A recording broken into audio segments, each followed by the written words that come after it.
Boa noite, meus amigos. Estamos aqui de volta. Como sempre, começamos invocando a Santíssima Virgem Maria, Santo Padre Pio de Pietrelcina, para que roguem a Deus que nenhuma injustiça se cometa nesse programa. Eu queria, antes de tudo, avisar a vocês que o espetáculo de teatro Admirável e Só para Selvagens, do Yuri Vieira e Miriam Virna, vai estrear aí no Rio de Janeiro, na Sala Multiuso, na Rua Domingos Ferreira, no próximo dia 7. Eu não assisti nem li a peça, mas eu garanto para vocês, o Yuri Vieira é um dos 3 ou 4 brasileiros que sabem escrever em português. Escreveu uma série de contos admiráveis, que acho que ainda estão inéditos, mas alguns são inesquecíveis. Então eu acho que vale a pena ver isso. Bom, o assunto da semana é evidentemente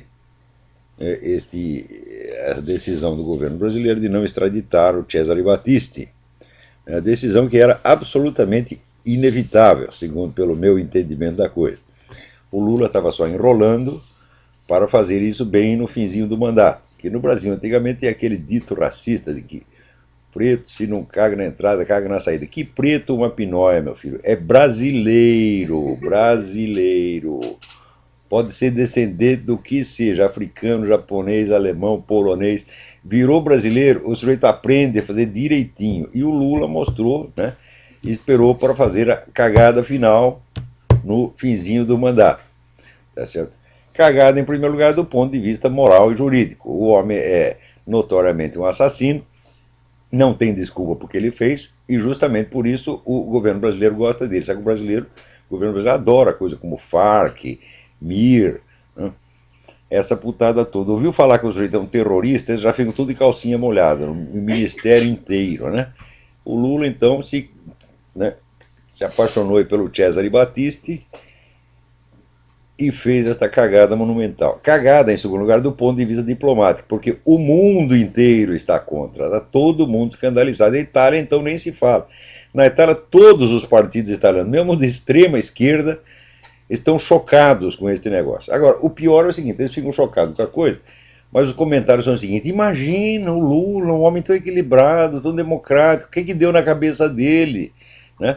O que prova que os camaradas não têm a menor ideia de quem é o Lula, do que é Foro de São Paulo e como funcionam as coisas na América Latina. Quer dizer, a mídia mundial fez um consenso, vamos dizer, de bloquear a história do Lula, assim como bloquearam aqui na história do Barack Obama, ninguém pode saber de onde veio o cara. Do Lula nada se pode saber, somente aquela imagem publicitária que se criou. Quer dizer, os fatos são todos bloqueados. E quando vaza um que não tem como esconder, né, daí o pessoal enquadra isso sempre na referência errada. Eles não têm o contexto, né, correto para entender exatamente o que está acontecendo. Esta decisão contra o Cesare Battisti faz parte, vamos dizer, de uma estratégia de apoio sistemático ao terrorismo e presta atenção, e também ao narcotráfico. Vocês lembram outro dia que prenderam a concorrente da Farc, né? Eles vão lá, prendem aqueles bandidinhos pequenos que fazem concorrência para a Farc e deixam o campo livre para as Farc. Das Farc nunca ninguém é preso. Quando é preso, todo mundo se mobiliza para libertar imediatamente. E se chegar qualquer camarada ligado à rede terrorista internacional, o governo brasileiro vai se apressar para proteger. É uma coisa de uma constância, e de uma coerência, de uma lógica tão evidente, né, que o sujeito só não percebe, né, por causa daquele negócio que falava o Gilberto Amado. Cada vez que ele via um brasileiro capaz de juntar causa e consequência, ele tinha um orgasmo. Isso quer dizer que o Gilberto Amado viveu num estado de privação ascética, né, admirável, uma vida franciscana. Jamais teve um orgasmo na vida, né? E eu também, é que eu não adotei, graças a Deus, não adotei este critério, né? Eu não condiciono orgasmos a esta coisa impossível, tá certo? Eu já sei que os caras nunca vão entender nada mesmo, né? Que você dá uma conta de 2 mais 2, o sujeito leva 35 anos para completar, né? E os fatos, então você empina um fato, 2 fatos, 3 fatos, 4 fatos, 5 mil fatos, os caras não tiram conclusão nenhuma. No caso brasileiro, não tem desculpa. Por quê? O pessoal sabe do Foro de São Paulo, já foi aí anunciado, eu estou falando disso faz 15 anos. Né? O próprio Foro de São Paulo já se manifestou publicamente. O Lula fez 2 discursos contando tudo o que se faz no Foro de São Paulo, inclusive sem o menor temor de ser cobrado, de ser acusado por isso. Não, falou tranquilamente. Né? contou lá, não, não, nós tramamos lá o plebiscito do Hugo Chávez, botamos o Hugo Chávez no poder e o conservamos lá, confessa uma intromissão na vida política do país estrangeiro, ninguém nem liga. Né? O brasileiro virou uma espécie de ímã complacente, né? Aceita até piroca de rinoceronte e não sente absolutamente nada. Né? No dia seguinte está intacto. É como diz o cara, é uma resiliência formidável. Né? O brasileiro tem resiliência anal. Né? Então, agora, os estrangeiros, coitados deles, não têm culpa, porque eles não recebem informação mesmo. Por quê? Evidente. Sabe o que é correspondência estrangeiro? Correspondência estrangeiro é o sujeito que dorme até 2 horas da tarde, né? Ele acorda, lê 1 ou 2 jornais locais, faz um resuminho e manda para a redação. É isso que eles fazem. Então, os correspondentes da Itália, da Alemanha, da Inglaterra, no Brasil, eles fazem isso, né? Quando aparece o sujeito trabalhando um pouquinho mais, que nem o Larry Rotters trabalhou, descobriu umas coisas, vira um escândalo nacional. Ele descobriu que o presidente bebia. Também descobriu depois que o Leonel Brizola, veja, o Leonel Brizola escreveu um artigo a respeito na Veja. Então, né, quem é que não sabe? Mas esse negócio de Foro de São Paulo, ninguém está informando o mundo. Quer dizer, há realmente um bloqueio.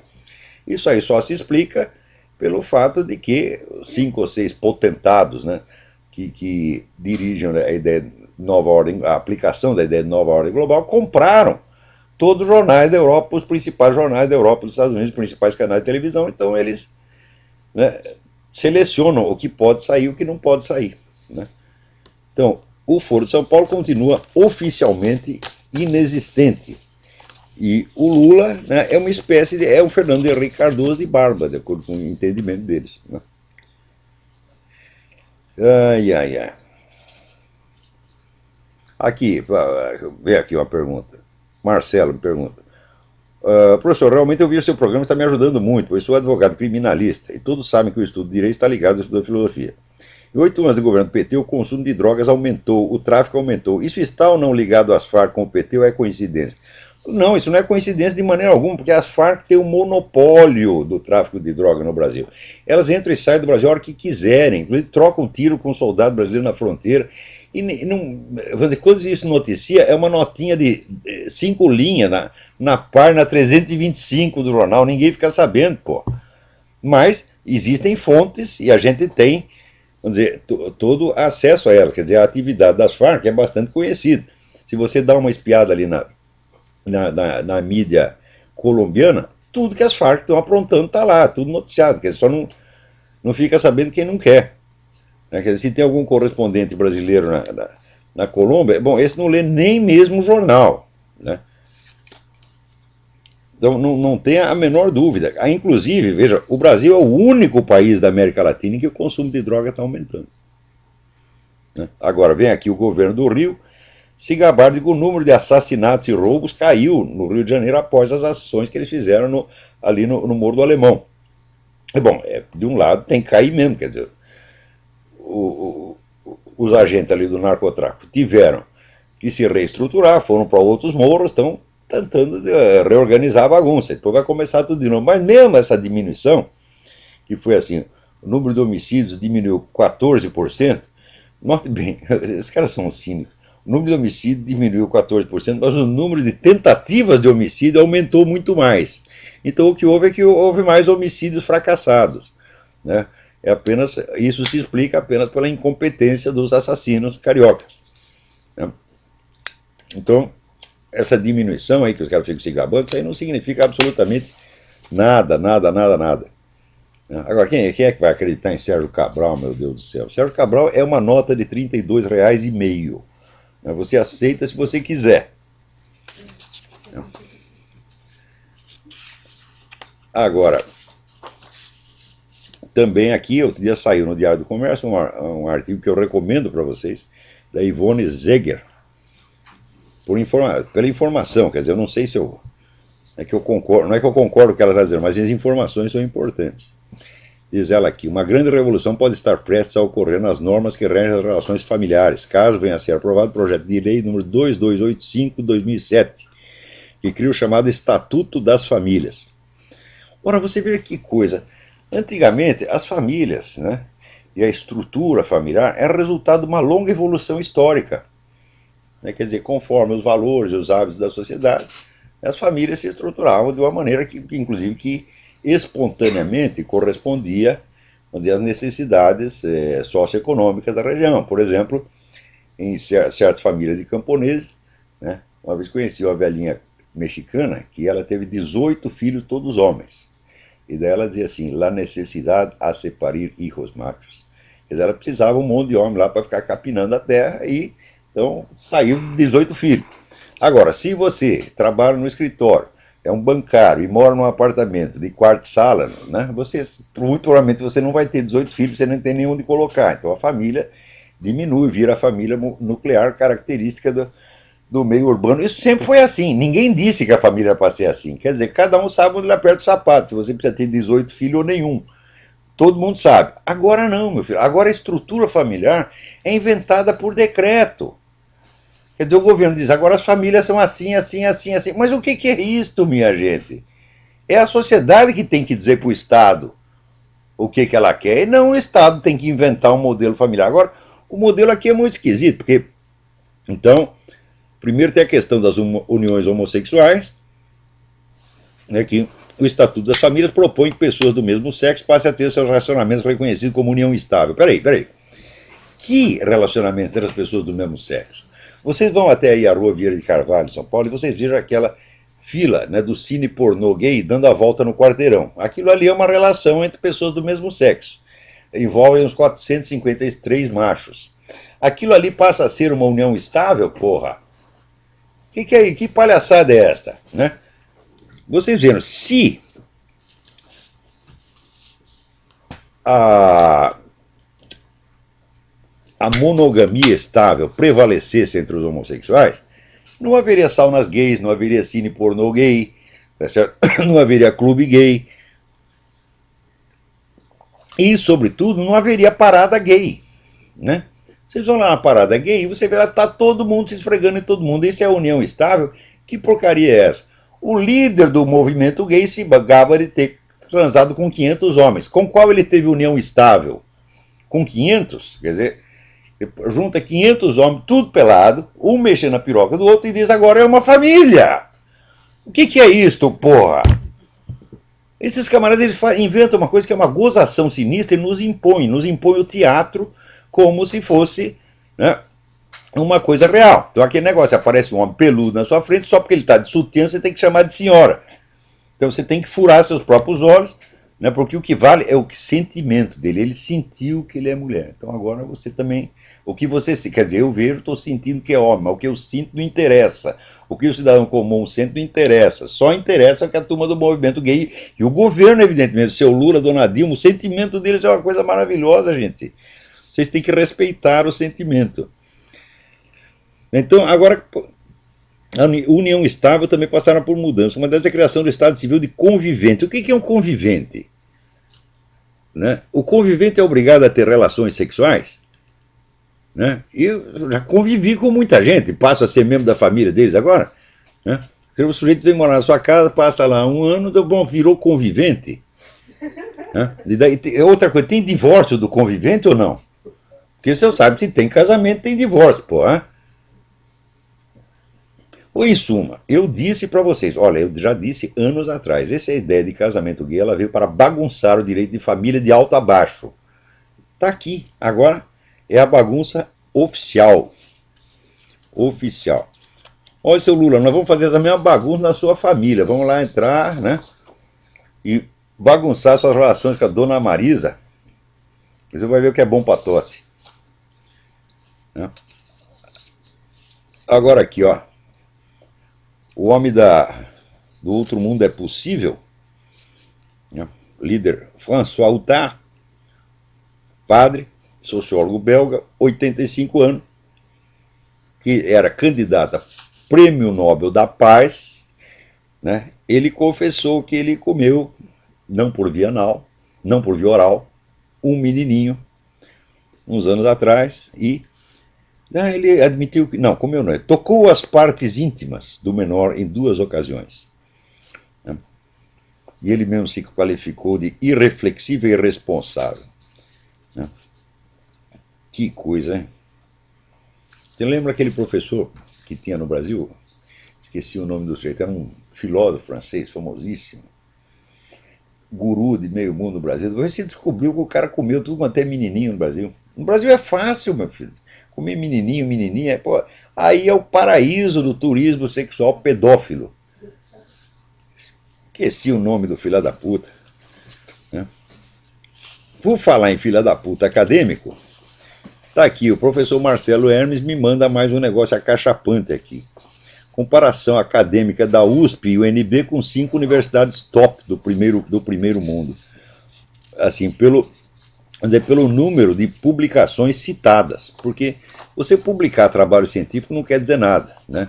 Quer dizer, esse é papel pintado. O que interessa é saber se este trabalho que você publicou foi considerado útil por outros estudiosos. Então, o que vale não é o número de publicações, mas o número de citações. Quer dizer, quanta atenção aquilo despertou entre outros cientistas. O cientista não vai ler trabalho acadêmico por diversão, ou porque você é bonitinho. Não, ele vai ler porque ele precisa da informação que você está dando. Agora, se ele lê lá o resumo, né? O resumo não tem novidade nenhuma, depois nenhuma, ele não vai ler aquela porcaria. Então, ele muito menos vai citar. Então, a diferença, vamos dizer, entre a produção da USP, né, e a de outras 5 universidades, que ele põe aqui, Stanford, Yale, Princeton, Cornell e Oxford, né, comparou com a USP e a UNB. Né. A diferença, olha, mais ou menos assim, para cada 2 citações que tem da USP, tem 10 de uma dessas universidades. Né. Então, quer dizer, ninguém está prestando atenção na produção científica brasileira e não está prestando atenção com justa razão. Dê uma olhada no site do professor Marcelo Hermes, que sempre tem informação interessante a respeito do estado de coisas no mundo acadêmico brasileiro. É http://cienciabrasil.blogspot.com. Agora, é interessante que o nosso amigo Alejandro Penha Esclusa continua lá preso na Venezuela, sob a acusação mais estapafúrdia de que ele seria o contato de um terrorista, né? E o suposto terrorista, que até agora foi acusado apenas de roubar um automóvel, né? Esse foi o grande crime que o cara cometeu. E eles interrogaram o fulano na Venezuela e mandaram para Cuba. Então o sujeito é inacessível, nem o juiz do processo pode ver o cara. Essa é a testemunha, né? E disse que o Alejandro teria dito, né? Você sabe se ele disse mesmo, mas o governo venezuelano disse que o Penha Esclusa é o contato dele. O que quer dizer ser o contato? Né? Mas acontece o seguinte, que agora apareceu no Wikileaks, né, uma transcrição lá de uma comunicação entre a embaixada dos Estados Unidos na Venezuela,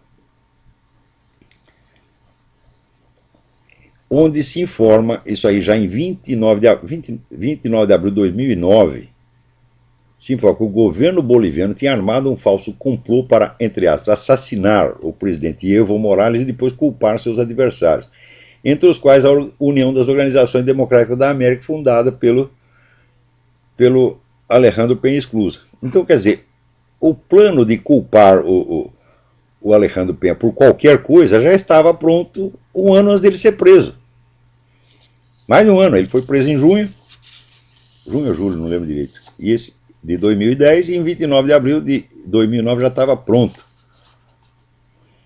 Olha só. Né? Em julho de 2010, segue aqui o despacho, que aliás saiu saiu artigo traduzido, comunicado da UNO América, traduzido pela Graça Salgueiro, está lá no Mídia Sem Máscara, confiram lá. Em julho de 2010, o governo venezuelano seguiu exatamente o mesmo roteiro, inventou uma trama sobre uma suposta célula terrorista, que seria dirigido por um estrangeiro de nome Chávez Abarca, que, segundo o governo, pretendia assassinar Hugo Chávez. Olha, eu também pretendo assassinar Hugo Chávez. Quem não pretende, porra? Todo mundo pretende assassinar Hugo Chávez. Mas eu não sei porquê. Eles poderiam me emprestar o Hugo Chávez por 5 minutos. Eu não daria o tiro nele, não. Eu jogaria na privada. Agora aqui, você veja.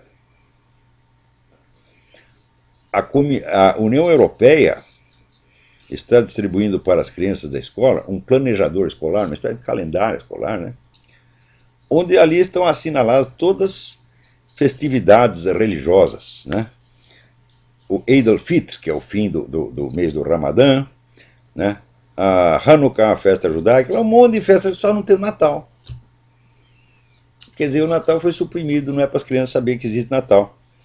Agora, se você disser que isso é discriminação, eles não aceitam porque existe a discriminação da discriminação. Você, para tornar-se um discriminado, você precisa ter condições muito especiais, você precisa ser um protegido da elite globalista, senão você não tem o direito de ser discriminado por mais que discrimine. Agora, aqui o Rodrigo José me manda uma carta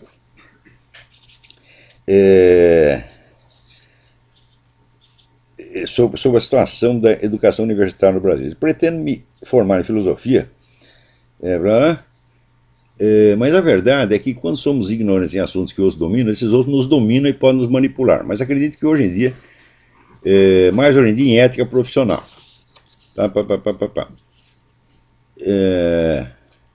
Que se refere aos formadores de opinião que estão formando a maneira como pensa a sociedade moderna futura, os futuros intelectuais como Emir Sader, Mariana Soares, João Carlos Kfouri, Quartim de Moraes e muitos outros. A minha pergunta é, como um aluno de uma universidade como a USP ou a Unicamp vai debater, vai se dar conta de que, está sendo ensinado, de que aquilo que está sendo ensinado não é verdade? O que me preocupa é como saber distinguir esses parasitas intelectualoides que estão em massa nas universidades e conseguem ter mais conhecimento que os outros, moldaram a seus moldes da história. Ora, ter mais conhecimento do que o aluno recém-chegado é coisa mais fácil. Qualquer professor tem, por definição. O problema é o seguinte, é o quanto. Se ele tem apenas o suficiente para te enganar e assustar, então é evidente que é um charlatão. Agora, o que eu recomendo é o seguinte, que eu sempre recomendei aos meus alunos, você estude rapidamente e fique sabendo mais do que eles, véio. E em seguida não os respeite mais. Quer dizer, cobre, exija, desmascare. Você pensa que vai prejudicar a sua carreira por causa disso? Não, vários alunos meus já testaram. Quer dizer, estudaram a matéria profundamente, quando o professor falava uma besteira, ele falava, não, professor, não é assim, é do outro jeito. Corrigiu o professor todo dia. O professor ficava aterrorizado e dava 10 para o sujeito até o fim do curso. Ele não vai querer se meter e enfrentar um leão, tá certo? Então, o segredo é o seguinte, não tem fórmula mágica, você tem que estudar mais do que os caras. O que eles falaram, você anota e você vai lá na bibliografia e confere. Sempre procure encarar o mesmo assunto desde 3 ou 4 ou 5 ou 10 pontos de vista diferentes. Se eles não te dão as fontes para isso, você mesmo vai ter que procurar. Ou, se é o caso, pergunta para mim. O cara recomendou um livro que diz tal coisa, quero um livro que diz o contrário. Eu indico um.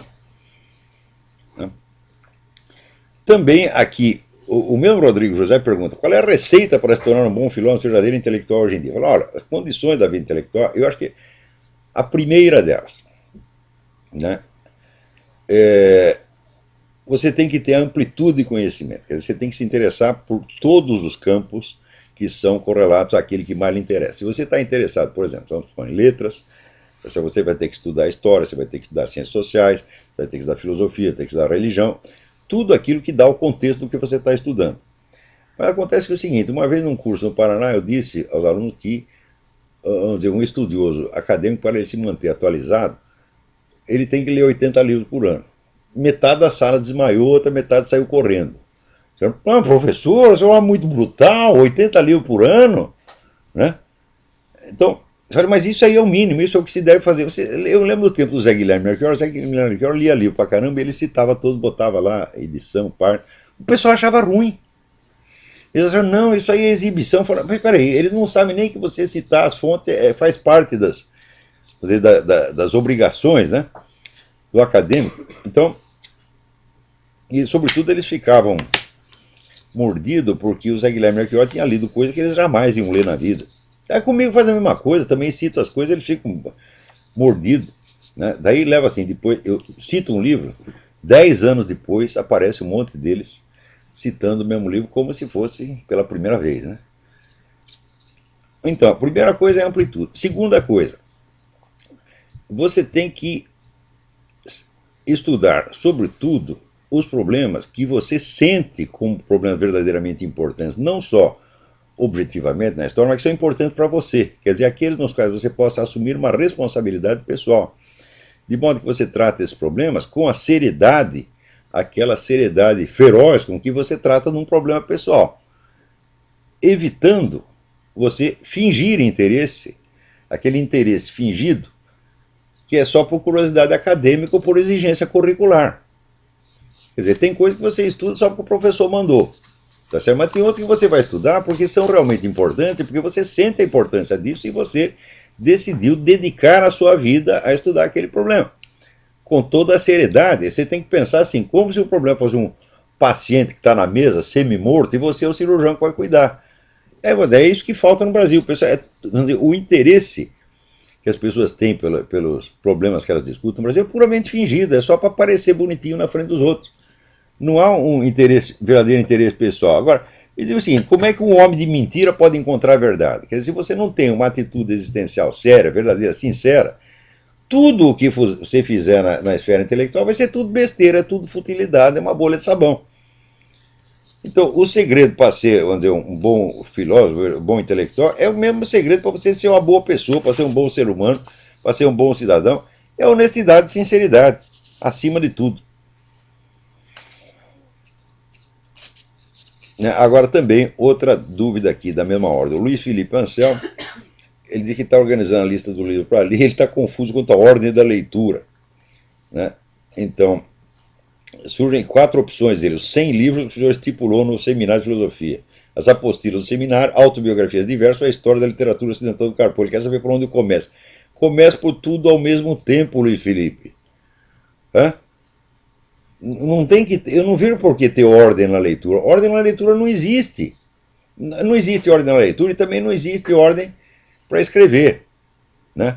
Se você pegar os grandes escritores, como é que eles escrevem livro? Eu digo, eles escrevem um pedacinho conforme eles aparecem na cabeça. Daí guarda aquele pedacinho. 2 anos depois aparece outro pedacinho e ele anota aquele pedacinho. Depois de um tempo ele vê que ele escreveu um livro. Ele junta os vários pedacinhos e escreveu um livro. Pascal escrevia assim, ele tinha um monte de... Sabe, essas tipo agulha que tem nas padarias, né, para pendurar nota fiscal, ele tem um monte daquelas agulhas em cima da mesa. Então ele escrevia um negocinho, grudava numa agulha. Depois escrevia outro, grudava na agulha. De vez em quando ele mudava a ordem. Né? Quer dizer, o livro vai ficar melhor desse jeito. Infelizmente Pascal morreu antes de achar uma ordem definitiva. Mas era assim que ele escrevia.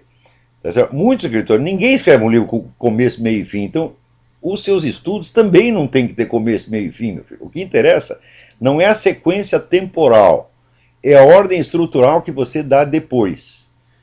Você tem o princípio de organização na inteligência, não é, vamos dizer, a colocação dos estudos em série. Isso não existe. Tá certo? Então, por exemplo, eu mesmo, se eu estou lendo um negócio e me surge uma dúvida ali, eu paro aquela leitura e vou ler uma outra leitura, vou ler um outro livro que vai complementar aquilo. Depois eu volto ao primeiro. Então eu estou sempre dando voltas. Quer dizer, nenhum livro esgota o seu assunto e nem o aborda por todos os lados necessários, mas a nossa curiosidade não segue necessariamente a ordem do livro, né? Então agora estou lendo até um romance do Malachi Martin que se chama Windswept House, é um livro sobre a crise na igreja. Aquilo aí tem tantas referências externas, que você é obrigado a ler uns 50 livros em volta do livro para você entender bem do que ele está falando. Então, não tenha medo de fazer isso. Você está lá lendo um livro, para ler o outro, se for necessário, e depois você volta. O negócio é assim, não perder o fio da meada, quer dizer, você ter aquela atenção sincera, sem a qual a memória não existe, né? A memória não funciona. A memória é fruto do interesse, e quanto mais interesse você tem por uma coisa, mais facilmente você vai guardar na memória, e se você não se interessa, é uma estupidez querer guardar na memória. A memória é um elemento seletivo, e ela já é o primeiro princípio de estruturação do conhecimento. A memória mesmo se incumbe de selecionar e colocar ordem, criar associações, criar como se fosse uma série de gavetinhas, de categorias nas quais você vai enquadrar as várias informações. Então, deixa a memória trabalhar e deixa que ela siga a curva do seu interesse real. É só isto o segredo. Tem coisa que não é para organizar muito, não. Como diz o italiano, queste cose hanno bisogno di un po' di confusione. Essas coisas precisam de um pouco de confusão. Né? Então, eu acho que hoje, olha, quer saber como é fim de ano? Os nossos assuntos aqui estão meio escassos hoje. Então, eu vou parar o programa por aqui mesmo. E segunda-feira que vem estamos de volta. Até a semana que vem. Muito obrigado.